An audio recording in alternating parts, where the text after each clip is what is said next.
So basta ang laman ng balita nila is nag-apply, sinubukan ni PRRD mag-apply ng asylum sa China, kalang rejected. So ito ngayon, nagsalita ang Global Times. Global Times. China, ang title is, China had never received any asylum application from Duterte or his family.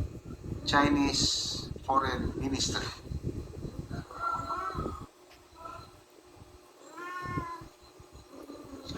Mayroong official announcement ng Chinese Foreign Ministry.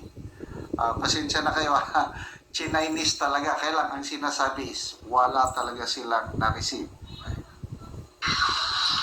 Ano? Chinese Foreign Ministry spokesman.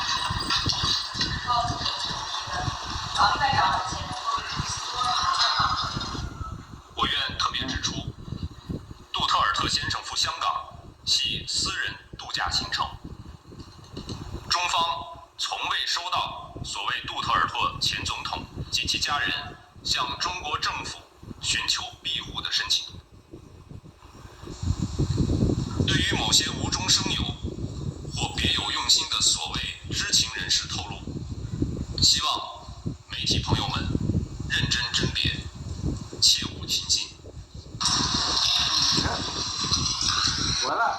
Sinasabi, wala silang na-receive na asylum application ni PRRD or any of his family. Yun yung official announcement at yun na ang naipalita sa Global Times.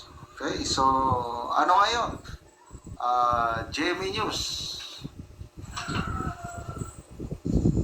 So sino ang nagpapakalat ng fake news? Okay? So tingnan natin na mga comments.